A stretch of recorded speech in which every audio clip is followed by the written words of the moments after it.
Today's first impressions video is on Kingshunt. It's a free-to-play MOBA style game. It reminds me very much of the game Paragon that used to be around. So full disclosure, not only did I get a copy of this game from Steam for free, but the developers very kindly gave me 6,000 gems, crystals, whatever you want to call it, for free as well, which you can use to purchase different runes in the game. This game is quite fun. The games are fairly long, as most MOBAs generally are, and its biggest problem so far is that it doesn't seem to have a huge player base. Now, thankfully there are PvE modes, which makes this a lot better, but that is something worth knowing if you decide to download this game, is that queue times could be quite long. As always, we'll go through the settings first. I will take you through each of the different things you've got up top here, from your stats, your summons, your runes and everything, and then we'll jump into some actual gameplay as well. This is a very good settings menu. It's something I would expect from a game that is graphically stunning as what this is.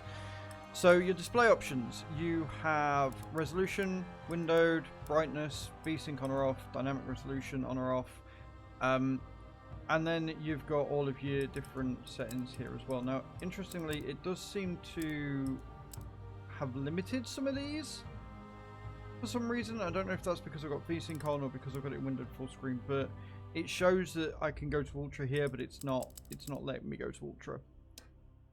Interesting. Don't quite know why that is.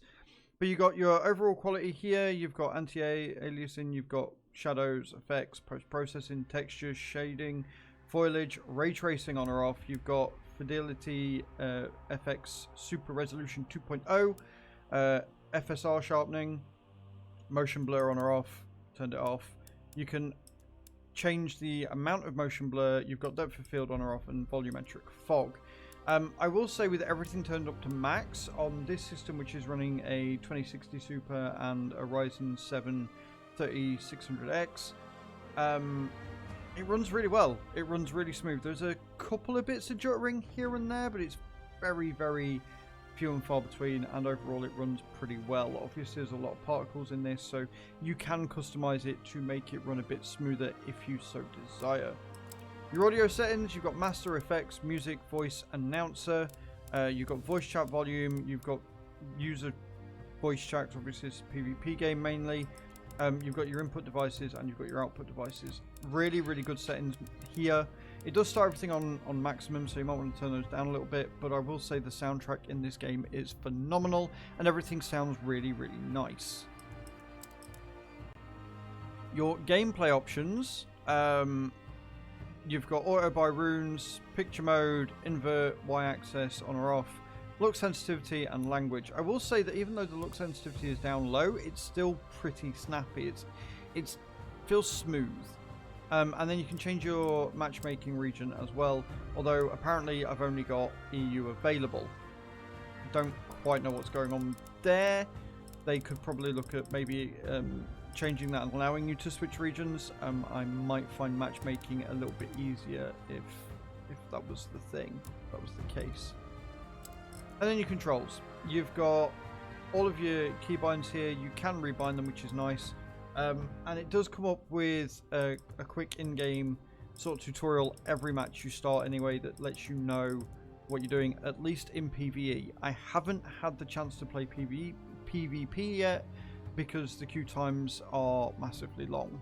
So that is worth bearing in mind. But yeah, it doesn't seem too outlandish. Everything here seems pretty standard for what you'd expect for a MOBA. Some of the controls are a bit finicky though, like you got to hit control plus another button to bring certain things up, which is a bit awkward, but on the whole, not terrible. And there's your options. I'm actually quite impressed. This is a very good options menu. These are all the different heroes you've got to start with. It shows you what sort of category there are, whether they're a tank, assassin, etc. They all look incredibly different, and they've all got their own skins, which you can purchase with your crystals here. Crystals are your premium currency, and I'm assuming that shards can be earned. Yeah, shards are your free-to-play currency. So the code they gave us shards, not crystals. And again, like, you can purchase these different characters for the amount here, or you can just get the skin for them, etc. As you so desire. They all look really cool. Like, there's a good selection here. It'd be nice if they added more, but again, if they don't get people playing the game, it's not going to matter. This game is going to require people playing. It really, really is. Interestingly enough, the code that they gave me was for 6,000 of these shards, and that can only buy you runes, which we're going to look at in a minute. So I couldn't actually afford to buy any new characters to try them out with, so I went with the mage who you start with. She's what they give you for your tutorial and stuff. The one thing I will say is that they're a little bit blurry, the character designs. They're not as sharp as the rest of the game seems to be, which is a bit of a shame. But the outfits look great. They do look good. It shows you their difficulty level and their armor level. It shows you your abilities here and what it does. And then, like I say, you've got skins that you can put them in as well. Honestly, that skin looks awful. The quality looks so much worse. It's just a reskin, obviously. But, yeah.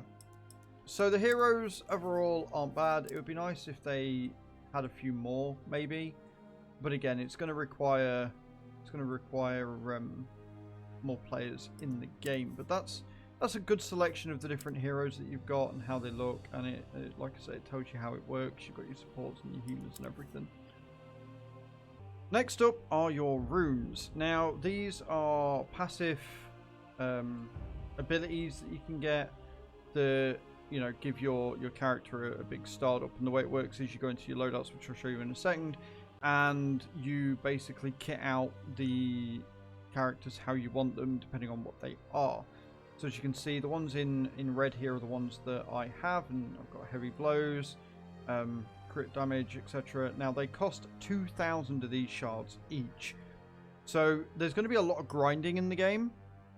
And like I said, the matches are quite long. I was playing a PvE version earlier, and it was about 7 or 8 minutes, and we had almost lost by that point. We still hadn't finished. But because it was PvE, I just kind of noped out. But there's interesting. You've got brutality, you've got willpower, and you've got survivability, which are going to give you things for, you know, keeping alive. Once you've got your runes, you go into your loadouts button here, and you can, you know, you can pick one of the pre-done ones, or you can, you know, rename it and make it how you want. The pre-made ones seem fairly decent, to be honest. There's a fair bit of mana and mana regeneration and stuff like that.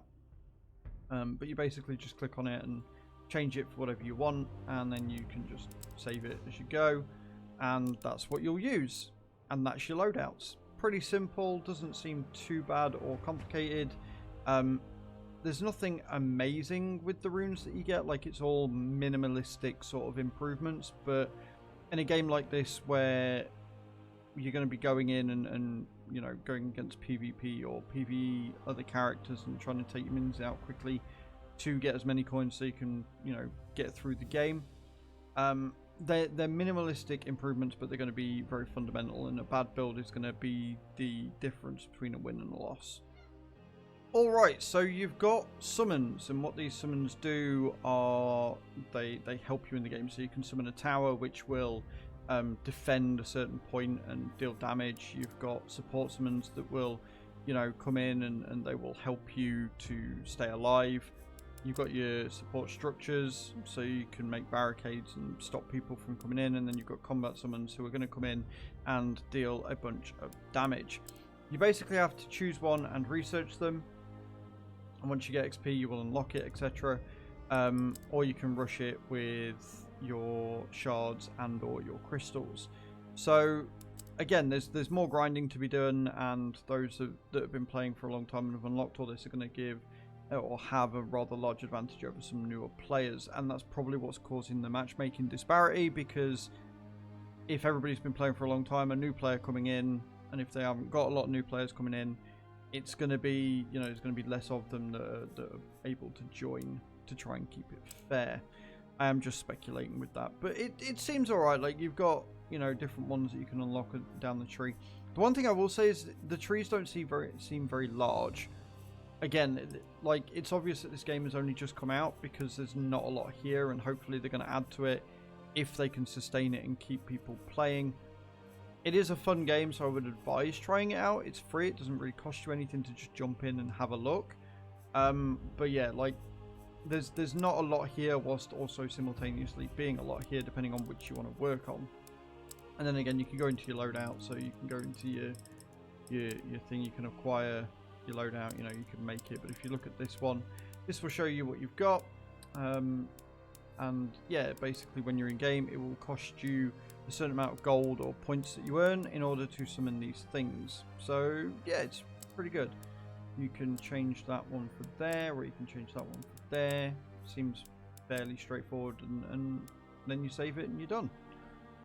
Lastly, we've got our stats. So as you can see, I've not technically played any matches because I exited from the PvE, and you can see here that I am 3,415th. Now, I don't know if that is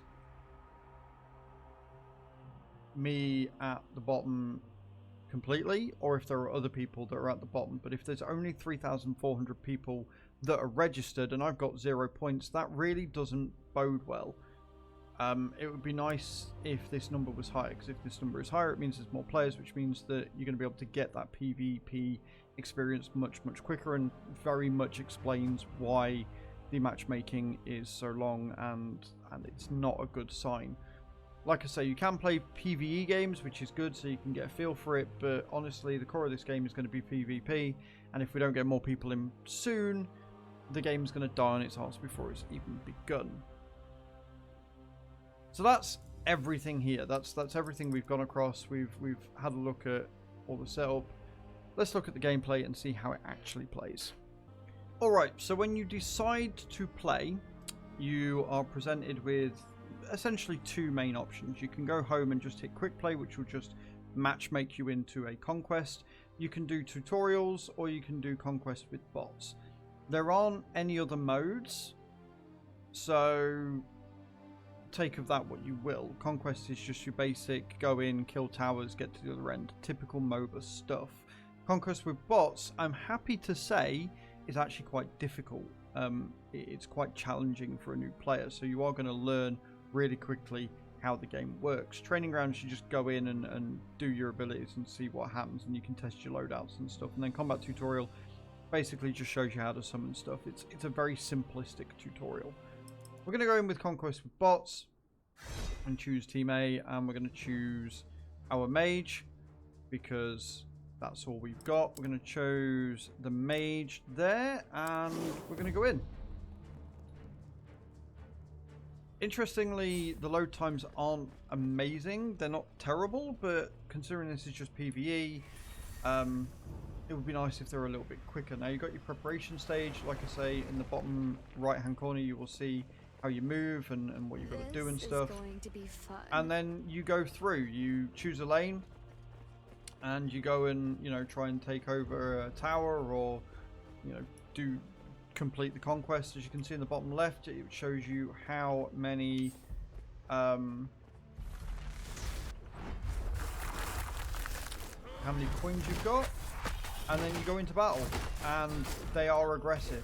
It's actually nice to see. Now, one thing I will say is that charging up your ulti, your E, takes a very long time, and unfortunately there's no different moves you can learn or anything like that, and there is no real way of leveling it.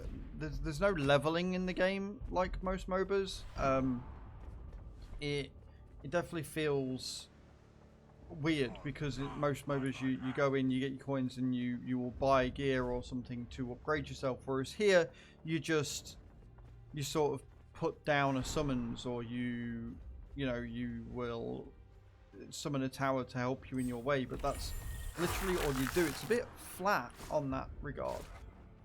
Summoning also takes a fair bit of time, and everything requires mana. You can get it so that you can upgrade your mana, and you know, you can get items that will give you a bit more strength or whatever. as you go through, and you will have to use your control plus 1, 2, or 3 for that, which I'm not going to lie is a little bit awkward. And then you basically defend your tower, and you have to, you know, take over the towers and win it.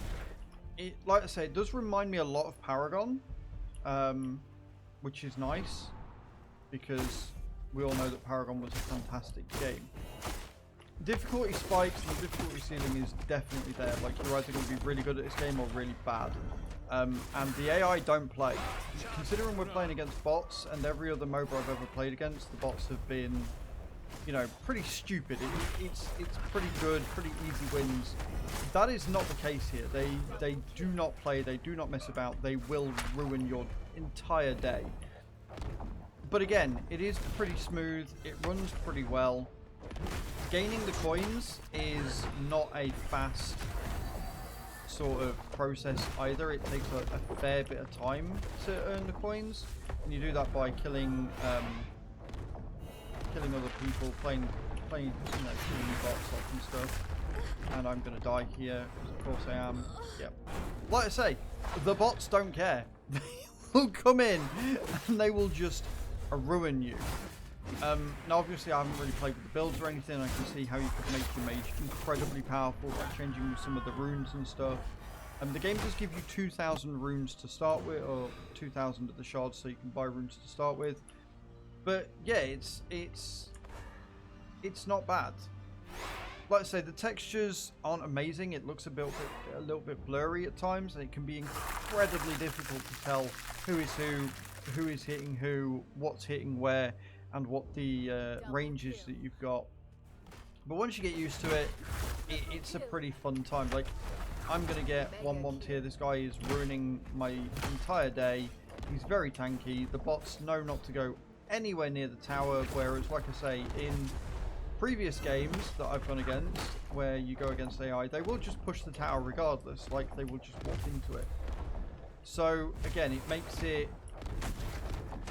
interesting, because it means that PvE is actually quite fun if you like a challenge. I feel like I would be happier if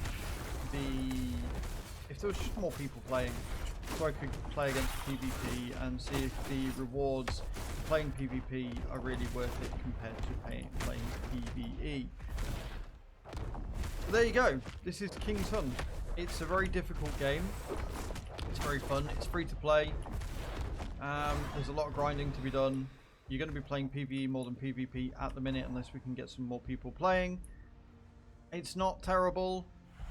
It doesn't really do anything amazingly new for MOBAs, except for maybe the fact that the AI wants you dead and will do everything it can to make that happen.